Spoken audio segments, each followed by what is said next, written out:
ओम नमोस्तु नमोस्तु। ओम नमः सिद्धेभ्यः। ओम नमः सिद्धेभ्यः। अहिंसा परमो धर्म की आचार्य गुरुवर श्री कुंद कुंद भगवान की, आचार्य गुरुवर श्री ज्ञान सागर मुनि महाराज की,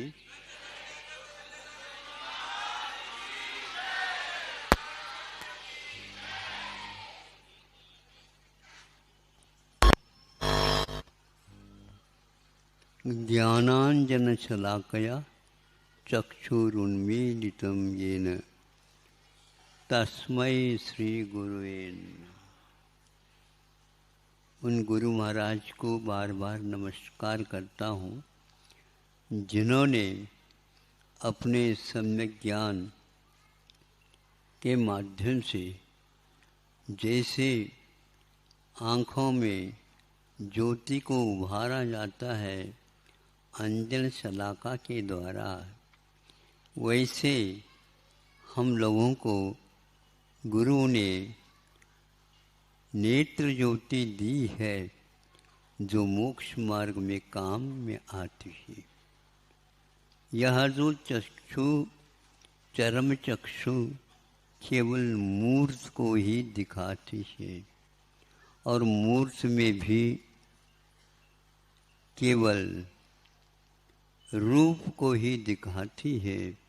वहीं पर रस भी रहता है, गंध भी रहती है और गुण भी रहते हैं, किंतु केवल आँख के माध्यम से आप रूप को देखते हैं। भगवान की भांति ये गुरु हमें रूप को क्या स्वरूप को भी दिखा देते हैं। ऐसे गुरु महाराज जो भगवान कभी कभी बोल सकते हैं हमारे साथ और हमारी शंकाओं का समाधान कर सकते हैं, किंतु समूह शरण में वहाँ पर कोई भी पास जाकर के उनके चरण स्पर्श नहीं कर सकते। यह नसीब गंधर्व परमेष्टि को भी प्राप्त नहीं होती, किंतु गुरुदेव के कारण हम ये सब कुछ उपलब्ध हो जाता है।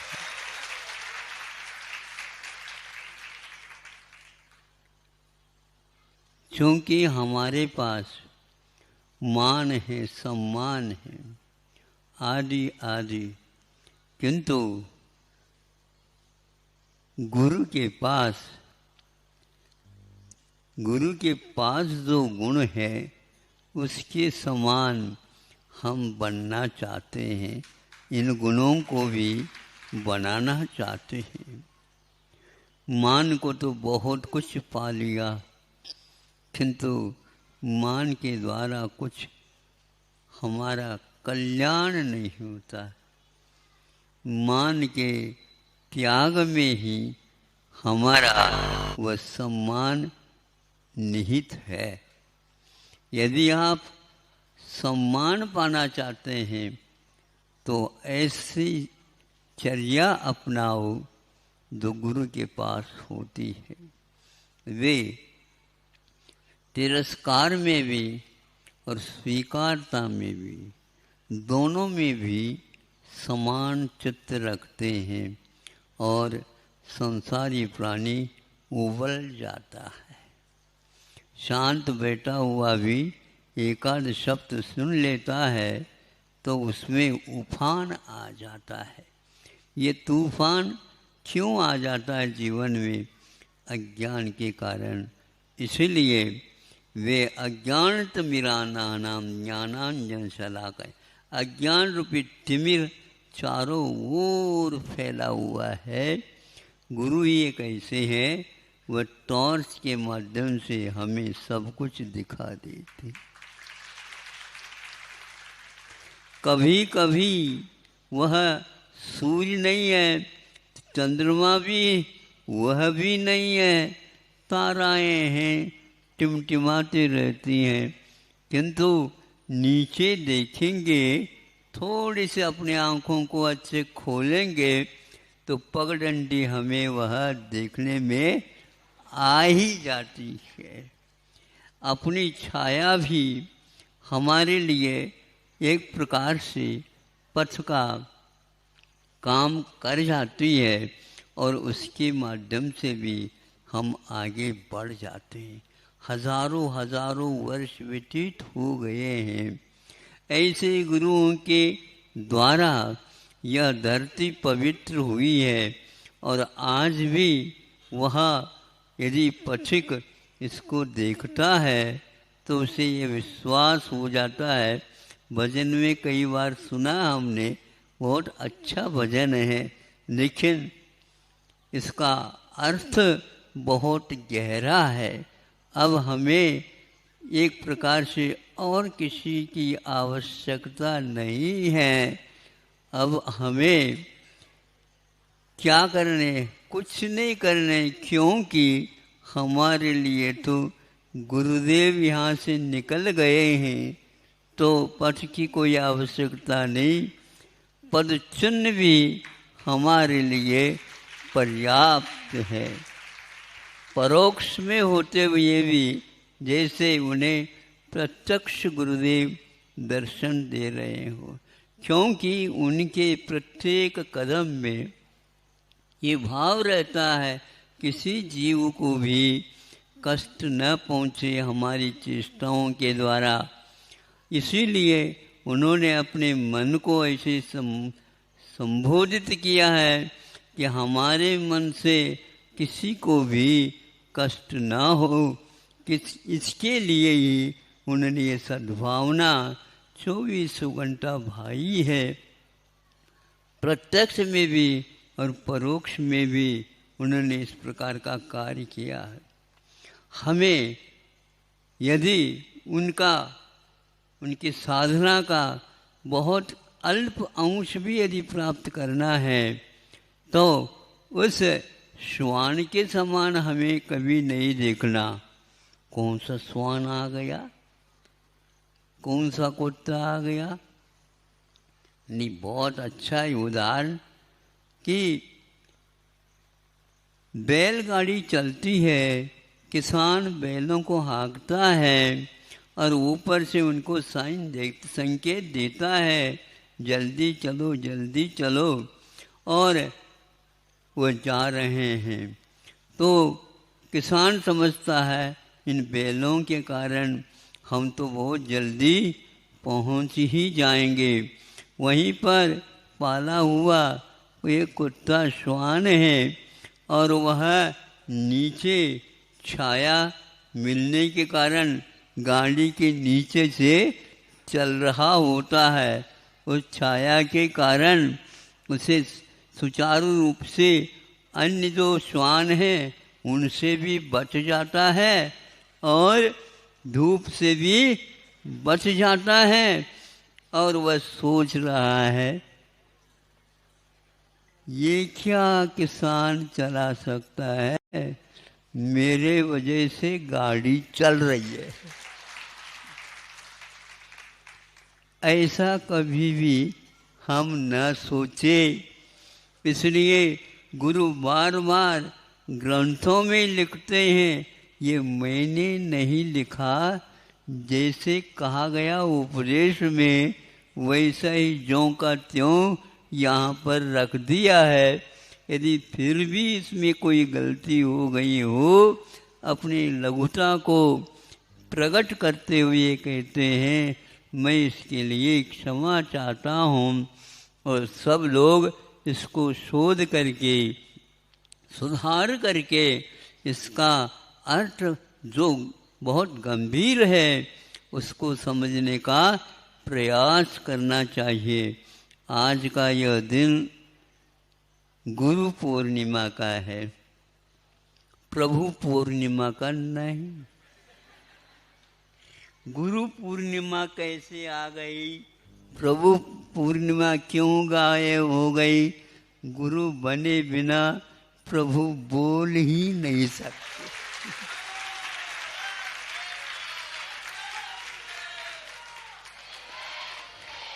और प्रभु के पास तो बहुत गहराई रहती है, बहुत कुछ द्वादशांग भरा हुआ रहता है, वह क्या परोसेंगे आप लोगों को? आपको भूख तो लगी है, लेकिन परोसने वाले तो हमारे गणधर परमेष्ठी गुरुदेव है। जग के द्वारा, या मान लो सर्वप्रथम हंडे के द्वारा, हंडा में पानी भरा रहता है ना, तो आपको पिला लिया जाए, तो ये क्या कर रहे हो? मैं इसमें से एक बूंद भी नहीं पी पाऊँगा, सारा मेरे ऊपर आ जाएगा। या आप दोस्त छोटा सा और ले आओ, छोटा तो ले लिया, लेकिन उसमें भी काम नहीं बना, क्योंकि दूसरा वो ले लो, क्या है, जग है, जग जग जग ले लिया, जग में भर दिया पानी, फिर इसके उपरांत वो पिलाने लगा, क्योंकि पानी की धार बन गई, धार। गुरुदेव भी ऐसे ही धारदार जग के माध्यम से हमारी प्यास को बुझाने वाले हैं। आप लोग बहुत पुण्यशाली है, और पुण्य कमाओ, ताकि हमारा भी नंबर वहीं पर लग जाए। आगे पीछे हमें संतोष है, थोड़ी देर हो जाए तो कोई बात नहीं। गुरुदेव के सानिध्य में देव भी होता है, तो हमारे लिए वो बाधक नहीं है, क्योंकि उनका वह हमारे लिए हमेशा हमेशा आशीर्वाद ऐसा है कि हमें भटकना होगा ही नहीं। ऐसे ये गुरुदेव हैं, उनके शास्त्र हैं लिखे हुए, उनके उपदेश हैं, और उसके बाद जब कभी भी वो चले जाते, दूसरे और गुरुओं को छोड़ करके चले जाते हैं।